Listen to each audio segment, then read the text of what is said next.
মাঝে মাঝে বইয়ের প্যারায় বাথরুমে ঘুমাইতে হয়। ভাই, একটু কথা বলা যাবে আপনাদের সাথে? বলেন। আচ্ছা, আমরা হচ্ছে একটা পেজ থেকে এসেছিলাম। আমরা হচ্ছে কুইজ টাইপ শো নেই, ধাঁধা টাইপের। তো কিছু প্রশ্ন করা যাবে আপনাদেরকে? কোনো সমস্যা নেই তো? না না না, বলুন বলুন।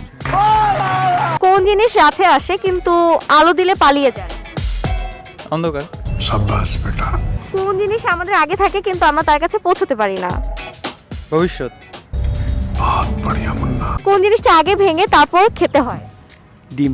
Right answer. বাবা, আপনি তো সবই পারতেছেন। না, আপনি ওই যে আপনি মনে হয় সহজ প্রশ্ন হচ্ছেন, সেজন্য পেরে যাচ্ছি। কোন শাড়ি পরা যায় না? মশারি মশারি। মশারি। হ্যাঁ। না, মশারি তো ওই যে এখন দেখছি মেয়েরা তো মশারির ওই যে গ্রাউন্ড রাউন্ড বানায়, এটা দিয়ে এটা তো পড়া যায়। শাড়ি তো মশারি। মশারি, ওই মশারি কেটেই তো শাড়ি ওইটাই হবে। বানায় নাকি এখন অনেক মেয়ের।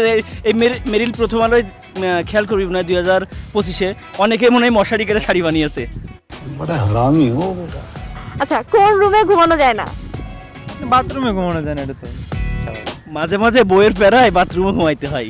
কেন, আপনি কখনো ঘুমিয়েছেন না? না না না, ঘুমায় নাই, মানে বলে না যে বইয়ের প্যারায় মাঝে মাঝে মানুষ বাথরুমে যে ঘুমায়। আপনারা বাথরুমেও জায়গা পান, অনেকে তো বাসার ভিতরে ঢুকতেই পারে না বইয়ের প্যারাতে। ওই বইয়ের প্যারাইতে বাথরুম বাইরে দুইটাই, এক একজনের প্যারা। प्यारी समझ गई। মানুষ নয় তবুও দাঁড়িয়ে আছে, বাট সে একটা প্রাণী। ছাগল। ছাগল না? ও হ্যাঁ, ছাগলই ছাগলে তো। তো দাঁড়িয়ে আছে। আপনি কনফিউজ? না, মানুষ না, আবার মাগুর মাছেরও দাঁড়িয়ে আছে। মেবি আমরা ছোটবেলায় যেটা জানতাম যে মাগুর মাছের দাঁড়িয়ে আছে। সঠিক বলেছেন, আপনার বুদ্ধি ভালো। ওপরে সাদা ভেতরে হলুদ, জিনিসটার নাম কি? এটা একটা খাবারের জিনিস। উপরে সাদা ভিতরে হলুদ। যে আমি এটা জানি, আমি চাচ্ছি রাব্বির মুখ দিয়ে শুনতে এটা। না, আমি তো জানি না, বলেন। মানে সকালে ওইটা খাইছিস তুই? কি হতে পারে? ডিম ভাজি। ডিম না মেবি।